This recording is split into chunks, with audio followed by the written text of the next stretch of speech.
Hi, my name is Kimberly.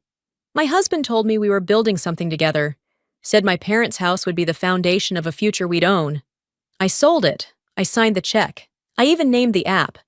But the night they launched, I wasn't in the room. I wasn't on the slide. I wasn't in the story. Then they tried to pay me to disappear. They forged my signature, moved millions offshore, and crowned his mistress, the CFO I once called a friend. What kind of man erases the woman who helped build his empire? And what kind of woman lets him think he got away with it? I remember the way Alden looked at me that afternoon. Hopeful, persuasive, like he truly believed he was doing something noble. The papers were spread across the scratched coffee table, the same one we'd eaten microwave dinners on for years. Sunlight poured through the blinds, making the old oak floor glow golden. It should have been a comforting moment, but the weight of the decision ahead made the air feel thick. "This is it, Kim," he said, nudging the pen toward me with that boyish grin that used to melt my better judgment. "This is the leap. You and me, building something from nothing. Like Bezos in a garage. But we've got better Wi-Fi and actual chairs." I laughed, but it was thin, hollow. He had the charm, always did. That easy confidence that made strangers trust him within minutes. And me. I was the one who made sure the car was inspected, the taxes filed, the light bulbs changed. The one who kept things running in the background while he dreamed out loud. I looked down at the deed. My parents' names, still neatly printed at the top, and mine, soon to be signed at the bottom. The bungalow wasn't fancy, but it was full of memories. My dad sanding that porch rail every summer. My mom humming while watering her porch plants. That house was their love letter to us. And now. I was turning the page. My hand shook as I signed, but I smiled anyway. For him. We toasted that night with 2 cheap beers and leftover takeout. Alden paced the room with a whiteboard, sketching out big ideas while I sat on the floor, sorting through bills. He called it our founder's phase. I called it Wednesday. Weeks turned into months, and we moved into a tiny co-working space in East Austin. It smelled like burnt coffee and stale ambition. I brought in lunch most days, juggled vendor invoices, kept the fridge stocked with LaCroix. He'd walk potential investors through the room, pat me on the shoulder like a reliable dog. "This is Kim," he'd say. "She keeps everything running." Once, I asked why I wasn't on the team slide he presented. He wrapped an arm around me and whispered, "Because you're too valuable to be on paper. You watch my blind spots." I smiled then, but that night, I sat in the car 10 minutes before going inside, wondering if blind spots meant stay in the dark. A year passed. The app hit 10,000 users. We were hosting our first investor celebration at a sleek bar downtown. I wore a black dress I hadn't pulled out in years. He didn't notice. The room buzzed with startup energy, guys in hoodies with 6-figure checks, women in power heels and VC badges. Alden took the mic and lifted his glass. "To the dreamers, the coders, the believers who made this happen, and the team who backed me when no one else did." I waited. Just a beat. Maybe he'd look my way. Maybe he'd say my name. He didn't. Instead, he introduced Seraphine Vale, the new marketing hire from Stanford. Slim, confident, with the kind of voice that sounded like it always knew what it wanted. "We're lucky to have her," he said. "She sees the bigger picture." She shook my hand later, her grip soft, eyes sharp. "You're Kimberly, right? I've heard you're like the glue." The glue, not the architect, not the co-founder, the glue. I laughed politely, ordered a second drink, and drifted toward the back corner, where no one was looking. In a room full of people I helped bring together, I felt like an unpaid ghost at my own birthday party. Back home, I opened my laptop, scrolled through social media out of habit. There it was, Alden's LinkedIn post. Building the future of tech with bold vision, his face front and center. No mention of me, no trace of we. I stared at the phrase under his photo. Visionaries are lone wolves. My thumb hovered over the screen. I whispered to myself, then what does that make me? That night, as I cleaned wine glasses no one thanked me for, I heard my sister's voice echo from years ago. You're gonna lose yourself in that man. The next morning, I washed the same wine glasses I'd dried the night before, this time not out of habit, but necessity. Isolde was hosting Labor Day brunch at her place, and I knew showing up empty-handed would be its own kind of betrayal. She'd texted me the address twice, even though it hadn't changed in years, like a subtle reminder that it was her house now, not the one we grew up in. That wasn't an accident. When I arrived, the backyard was already filled with the scent of grilled corn and sunscreen. Lawn chairs circled the patio like judgmental relatives, and the sweet tea was sweating in a pitcher next to a bowl of store-bought potato salad Isolde would claim was homemade.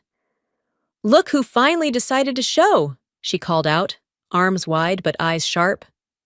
I smiled, not because I meant it, but because I knew how this worked. In our family, you didn't make scenes. You made casseroles and swallowed things whole.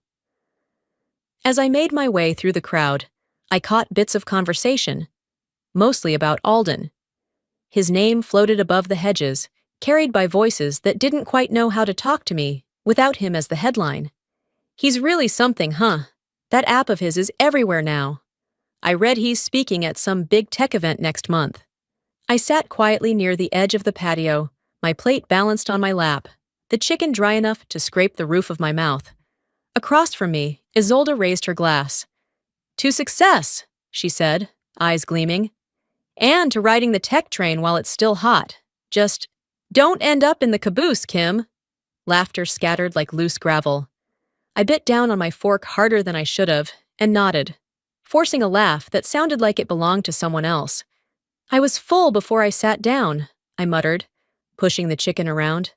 Later that afternoon, after the laughter had dulled and the sun dipped low, I found myself on the porch swing with my niece Ellie. She was 8, all elbows and endless questions, and I loved her more than I loved most adults in that yard. She held her tablet up to my face. Look, Aunt Kim, this is from Uncle Alden's launch party. It has like 1 million views. I squinted at the screen. The clip showed Alden standing in front of a huge LED screen, lights blinking like slot machines, voice smooth and polished. Seraphine stood next to him, smiling like she owned the world. Ellie tilted her head. Why aren't you in the video? Didn't you make the app too? I paused. I helped behind the scenes, I said softly. She chewed on her lip, thinking. But Mommy said people who don't show up don't count. I felt that sentence land in my chest like a thud. I smiled anyway, brushing a hair from her face as if her innocence somehow made it easier to take. The swing creaked under our weight. A breeze picked up, spinning the plastic windmill planted in Isolde's flower bed. I focused on it, let its steady rhythm distract me. That evening, I drove home in silence. I didn't turn on the radio, didn't hum to myself like I usually did. The house felt colder than usual, or maybe I was just noticing it now. I sat at the kitchen table, the overhead light buzzing faintly. I reached for the drawer where I kept old paperwork, the things I couldn't throw away, but didn't want to look at either. Among takeout menus and expired coupons was the original pitch deck Alden and I made for ClearPath. Slides printed out, scribbled on, coffee-stained. My name used to be listed under Operations Plus Strategy. Now the space was blank. Alden's handwriting, neat, careful, had crossed it out months ago. He never mentioned it. I never asked. I stared at that blank line for a long time. They didn't erase me. I handed them the eraser. I stared at the crossed-out line on the pitch deck long enough for the kitchen clock to tick past midnight. My name, once neatly typed beneath a role I lived and breathed, was now a smudged shadow. That's what hit hardest. Not that Alden had done it, but that I'd noticed and said nothing when I still had a voice. 2 weeks later, I found myself at a launch event I had planned down to the napkin color. It was held in one of those industrial chic tech hubs in East Austin that smelled like overachievers and burnt espresso. I wore black slacks, a blazer, and the pearl earrings my mom left me. They were my armor, quiet, solid, and from someone who knew what it meant to go uncredited. By 5 p.m., I was pacing between rented cocktail tables, checking catering trays, queuing up the presentation screens, and fielding last-minute texts from sponsors who couldn't find parking. Alden arrived 20 minutes late. He walked in like the hero at a movie's climax, rolled up sleeves, undone collar, confidence oozing from every step. He barely glanced at me. Instead, he beelined to the AV booth, gave a few hearty backslaps to our junior developers, and accepted a flute of champagne that wasn't on the menu. I handed him the cue cards, which I'd printed on high-gloss stock, just the way he liked. He grinned without making eye contact and mumbled, "Perfect, thanks." As I turned to adjust a microphone, I caught someone behind me whisper, "Is she the event planner?" I gave a half smile I didn't mean, took a deep breath, and stepped to the side just in time to see Seraphine enter. Perfectly timed. She wore red. Everyone else wore navy or gray, or some other variation of startup minimalism. But not her. She knew how to occupy space. She took her place beside Alden on the mini-stage like she belonged there. No introduction, no acknowledgement, just presence. When Alden started his speech, he beamed with pride. "Tonight's possible because of the smartest minds I know." He gestured to Seraphine. "She gets it. She sees where we're going." He never looked at me. I stood in the back near the fire exit, sipping a warm bottle of sparkling water, watching as the applause rose. And for the first time, I felt not forgotten, but invisible by design. A week later, I was sitting cross-legged on the couch, with my laptop perched on a pillow, when I saw the write-up. A local business blog had covered the event. The headline read, "Solo Force Behind ClearPath's Rise." A smiling photo of Alden, arms crossed in front of a screen that showed slides I had built from scratch. Not a mention of me, not even in the caption. I scrolled slowly, eyes catching on every sentence that twisted the truth just enough to hurt. Visionary founder? From garage to greatness. Trailblazer. I didn't disappear. I was never meant to be seen. That night, while finalizing receipts in our shared Google Drive, I noticed a thread of emails I hadn't been copied on. I clicked, and there it was. The subject line, IPO prep, clean version. It was a back and forth between Alden and Seraphine. The contents were more than strategic, they were surgical. Seraphine wrote, "Let's keep Kim out of the legal frame. No need to complicate ownership visuals." Alden responded, "She's not critical to the narrative. No one outside remembers her role." There was no anger, no venom in their tone, just clinical efficiency.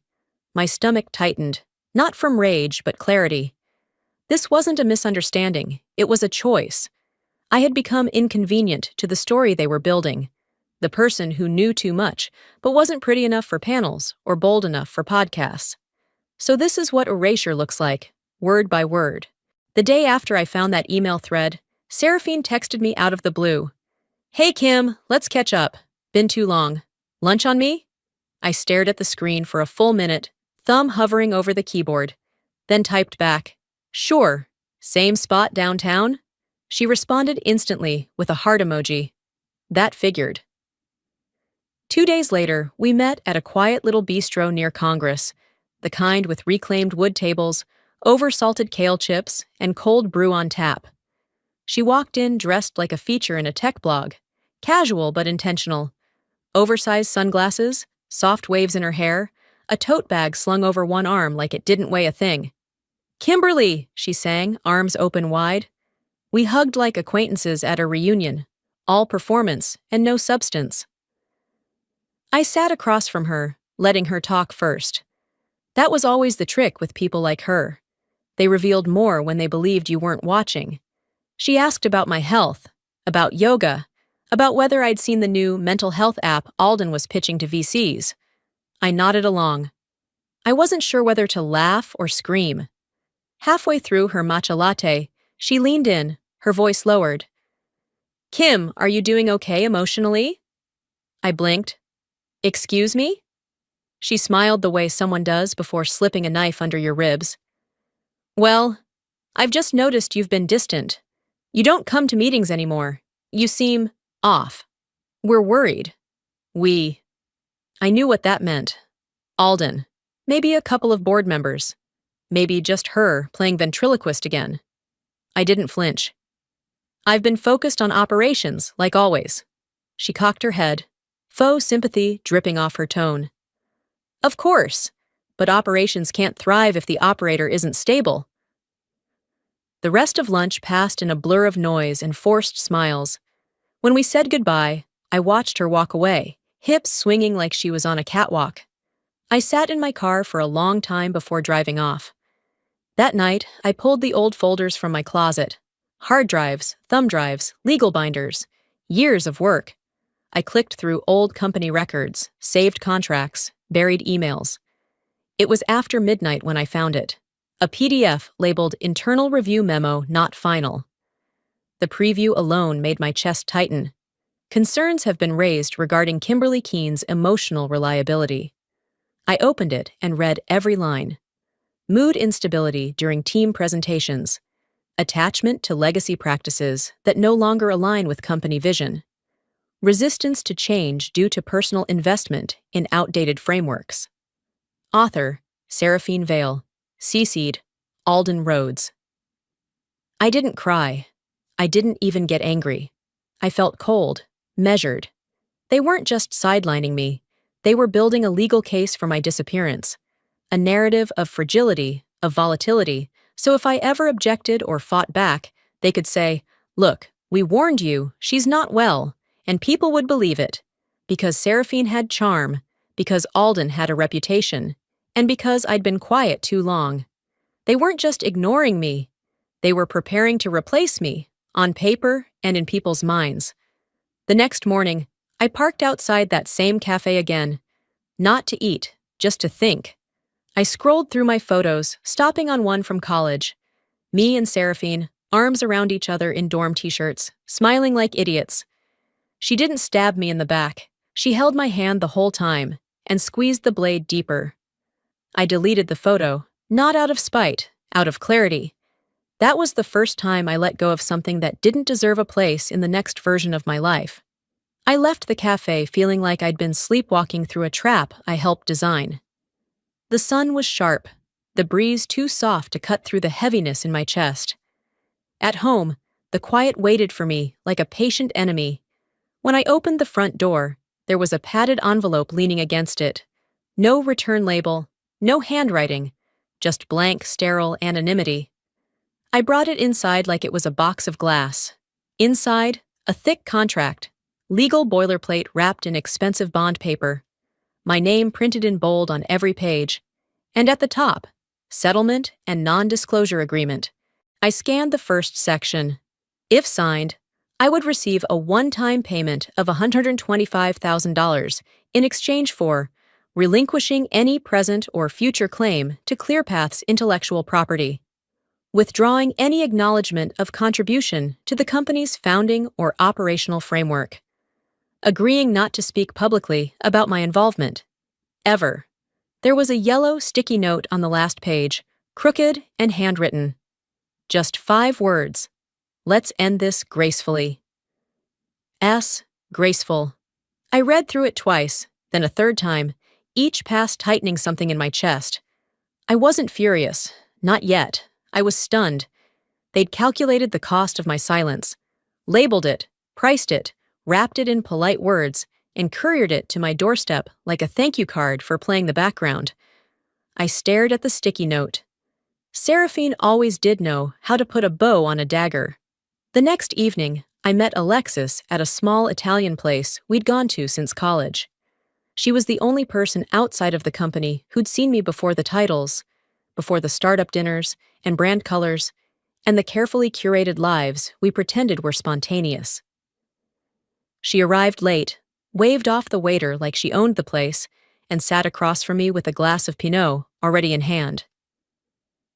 "You look tired," she said, more observation than concern. I passed her the envelope. She read in silence, lips pursed. Her thumb hovered over the signature line, like it burned her. When she finally looked up, her voice was calm. Kim, maybe it's not a loss. Maybe it's closure. I laughed without meaning to. Closure? They sent a check and a warning label. She didn't blink. I think they gave it to shut you up. Her tone was gentle, but her words landed with a thud. She kept going, like people do when they're scared for you, or maybe scared of becoming you. Look, I'm not saying they're right, but what are you going to get out of fighting this? A public mess? Legal bills? Headlines that make you look like a bitter ex? Walk away while you still have dignity? I looked down at my wine. It tasted metallic, like it had turned in the bottle. Sometimes dignity looks a lot like surrender. We didn't say much after that. Back home, I lit a candle, but didn't light the paper. I sat at my desk, the contract spread out like a map to somewhere I didn't want to go. I read every line again, this time slowly. Clause 9.4. The signatory agrees to refrain from asserting public claim of origin, creative input, or foundational involvement in the development of the product known as ClearPath. I picked up a red pen, drew a single line across that clause, and in the margin, I wrote 4 words. I remember everything. I folded the contract neatly, placed it under the candle holder, and sat in the dark staring at it. The flame flickered, patient and silent, waiting for permission to consume. They wanted me quiet, but I've always known. Silence can be the loudest kind of evidence. Morning crept in without permission. I sat at my desk long after the candle had burned itself out, its wax curled at the base like a silent witness. The contract was still there, unsigned, unburned, undeniable. By 10, I was parked in front of Sandra's office. She didn't ask questions when I called, just told me to come in. That was her way. Direct, no fluff. Sandra was already waiting with a file open on her desk. She wore a sharp navy blazer and had that look lawyers get when they've seen something they can't quite believe, but also can't ignore. I went over the NDA, she said, skipping any small talk. I also pulled the corporate registry and offshore filings. I leaned in. You're listed nowhere, she said. Not as founder, not as executive, not even as an early contributor. That can't be, I said. I signed the seed funding. Everything started from my name. She tapped the keyboard and turned the screen toward me. 2 LLCs registered in Nevada, 1 offshore in the Cayman Islands, all tied to ClearPath's core intellectual property, licensing, data protocols, even the branding package. One of them, ironically, was named Visionary Holdings, and not one included me. I sat still, letting the screen blur a little. What exactly is this? Sandra didn't soften her tone.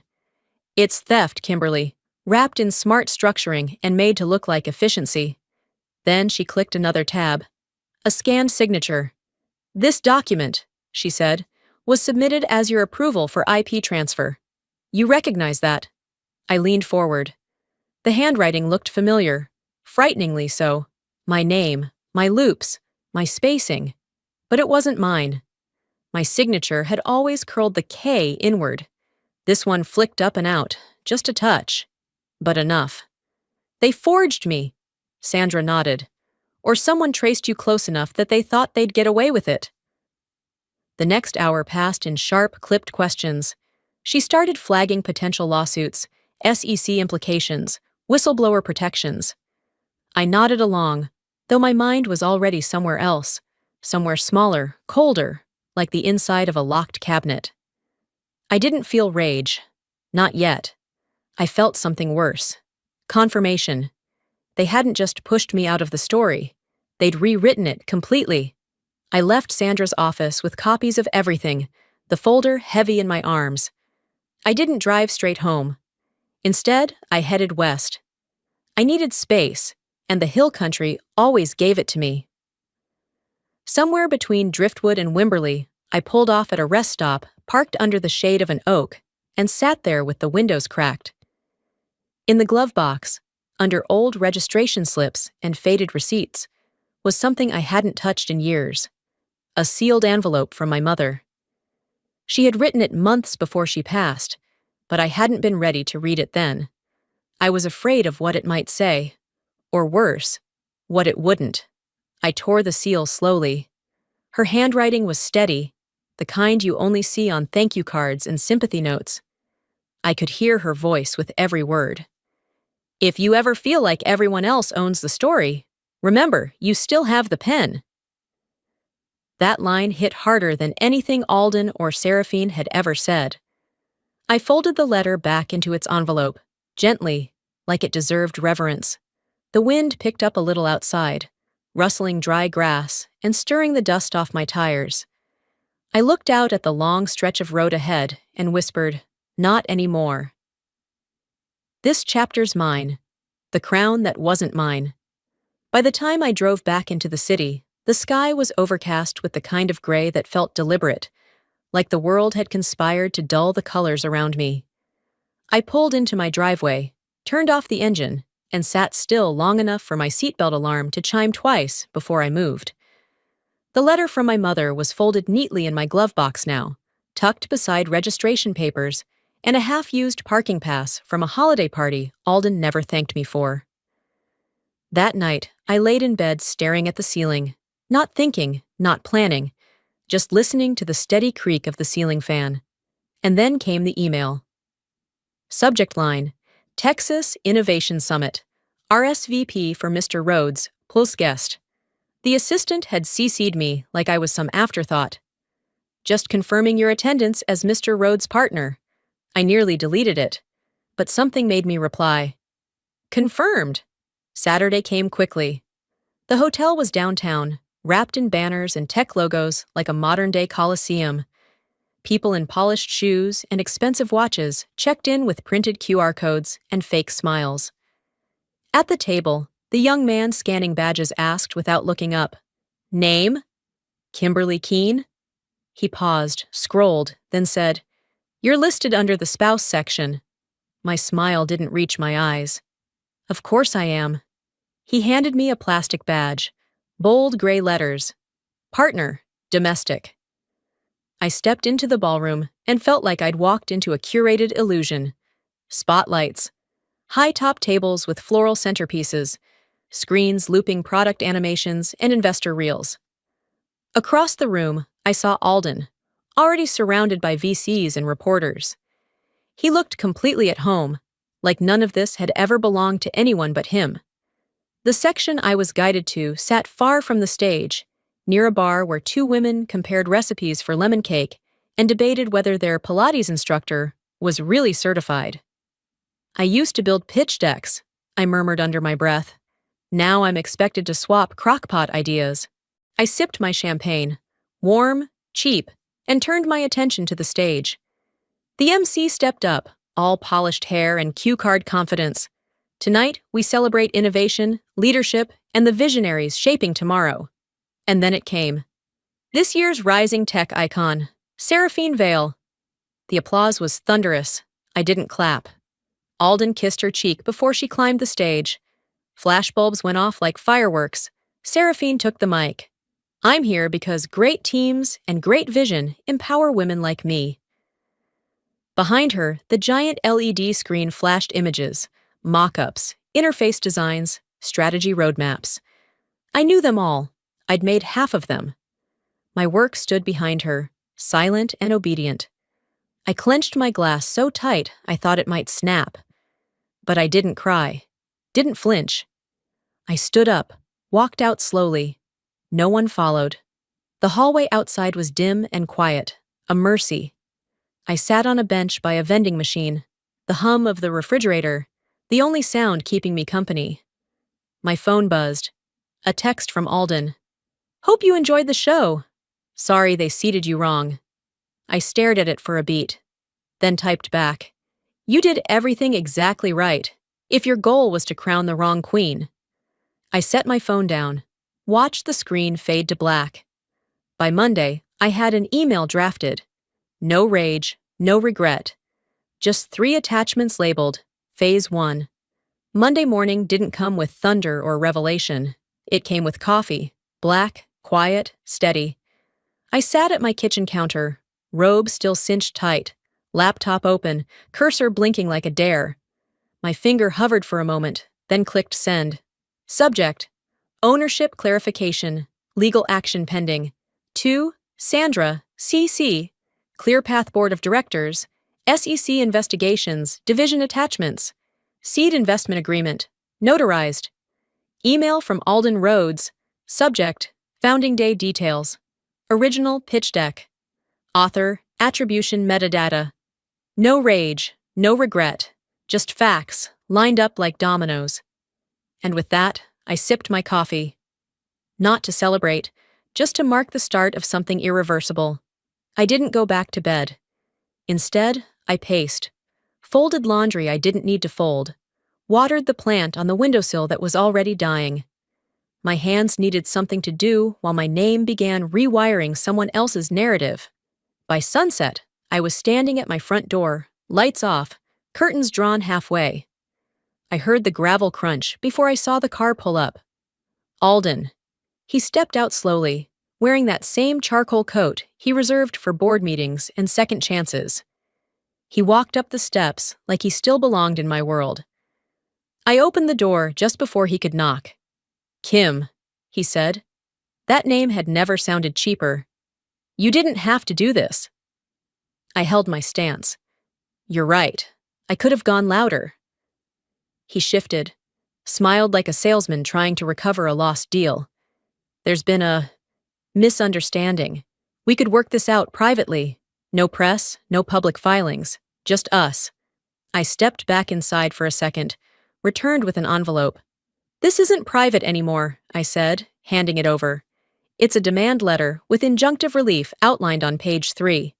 You'll also find a draft motion to suspend the IPO, pending forensic audit. He didn't take it. Not immediately. He stared at it like it might burn him. You're going to destroy everything we built, he said finally. No, I replied. You already did. I'm just taking back what's left. The silence between us lingered long enough to feel like a choice. Eventually, he took the envelope. I didn't invite him in. He didn't ask. He walked back to his car slower than he'd arrived. At the curb, he turned slightly, like maybe he thought I'd say something, offer one last olive branch out of habit. But the door was already shut. I stood behind the curtain, still dry-eyed, and watched him hesitate. That door's been closing for years. Tonight, I heard it latch. 3 days passed without a word. I didn't go near the news, didn't check social media, didn't open my inbox. I just sat with the quiet, walked it around the block, folded it into my laundry, stirred it into my coffee. But when I finally stepped into Sandra's office on Thursday morning, her face said it all before she opened her mouth. They froze it, I blinked. The IPO? She nodded. This morning. Bloomberg picked it up before the market even opened. She turned her laptop toward me. There it was in all caps, black and white. ClearPath IPO, suspended pending legal review. The subheadline hit harder. Co-founder's legal filing raises ownership questions. I stared at the screen, not smiling, not moving. It's working, Sandra said softly. I didn't say anything. There was nothing left to say. By noon, my name was trending. Not because I gave a statement, not because I hired a PR firm, but because people were digging. Forums lit up with timeline comparisons. Podcasts speculated on founding documents. One tech reporter tweeted, "Is Kimberly Keene the real builder behind ClearPath?" A few hours later, Seraphine issued a public statement. It was the kind of vague, hollow apology people craft in rooms filled with lawyers and handlers. We respect the contribution of all those who have touched the ClearPath journey and look forward to resolving these matters professionally. Alden didn't say a word. No camera footage, no tweets, no posts. I didn't speak either. I didn't need to. Instead, I opened LinkedIn and edited my bio. I added one sentence, built the foundation before they built the brand. I closed the app, logged out. That night, I couldn't sleep. Not because I was restless, but because for the first time in years, the quiet wasn't suffocating. It was earned. Around 12:30, I opened my inbox. Over 100 unread emails. I scrolled past press requests, industry gossip, and board chatter until one subject line made me pause. You probably don't remember me. I clicked. Kimberly, I was your intern in 2018. You taught me how to write product briefs and how to ask better questions in meetings. You asked me how I was sleeping, not just how I was coding. No one had ever done that. I left ClearPath a year later and joined another startup. I've been watching from the sidelines lately, and I just wanted to say thank you. If there's anything I can do now, I owe you big. Ty, I read it twice, then again. I didn't cry, but I did close my eyes and breathe deeper than I had in weeks. Someone remembered, not because they had to, but because truth finds a way through even the thickest silence. The next evening, I climbed the stairs to the rooftop of my building. The city stretched out below, lit in patches like a quilt stitched in neon. I brought a printout of the IPO suspension article with me, not to frame, not to flaunt, just to hold. I sat there with the breeze in my hair, watching headlights crawl like fireflies along the freeway. I wasn't angry anymore. The headlines didn't clear my name. The silence of those who knew did. I pulled a notebook from my bag and wrote across the first page. Next steps. I didn't write anything else. Not yet. But I smiled, small, quiet, full. By the following Monday, Seraphine was trending, for all the wrong reasons. 2 weeks after the IPO freeze, I stepped into the glass-paneled boardroom on the top floor of ClearPath's downtown tower. The building hadn't changed, but I had. I wasn't there as a wife. I wasn't there as a former anything. I was there as a stakeholder, with paperwork to prove it and a lawyer at my side. Sandra entered just behind me, heels clicking in steady rhythm, a folder under one arm. On the other side of the table sat the usual suspects, Alden, Seraphine, and 6 board members I'd smiled at during launch parties, but who never remembered my name. I didn't waste time. I'm here to clarify ownership, I said. Not destroy your company, just clean house. Gideon Yates stepped through the door a second later. The same investor Alden had ghosted 3 years earlier, now standing beside me, like a reminder that karma had a memory longer than most people's patience. Sandra slid the first set of folders across the table. Financial misappropriation reports, forged signature comparisons, shell company documentation, she said, like she was reading a shopping list. Alden shifted in his seat. Seraphine kept her smile. It was too tight. Let's not dramatize this, Alden started, hands raised. Sandra didn't flinch. We're not. You are. Then came the audio. I pressed play on a recording pulled from a VC networking event. Seraphine's voice poured through the speakers. Confident, smug, undeniable. We knew she wouldn't fight back. She's a planner, not a threat. A rustle moved through the board. A few glances, some throat clearing. One member finally asked, "Why didn't we know any of this?" I looked up, steady. Because you listened to the loudest voice in the room, not the one doing the work. Seraphine opened her mouth, but I raised my hand before she could spin it. Save it. I spent 5 years being told to wait my turn. It's here. Alden, pale and still, tried again. I'll step down, he said. Effective immediately. Sandra leaned forward. The vote's already scheduled. The board didn't hesitate. 10 minutes later, a unanimous decision. Effective today, Alden Rhodes is no longer affiliated with ClearPath in any capacity. A press release was prepared on the spot. Seraphine remained seated, arms crossed tightly, like she could hold herself together with posture alone. I didn't gloat. I didn't raise my voice or ask for thanks. I walked to the window, watched the traffic pulse below like blood through veins, and took a breath. This wasn't vengeance. This was oxygen. He built an empire on shadows. I just flipped the lights. The kingdom fell. But I still had to rebuild myself, from the bricks they thought I left behind.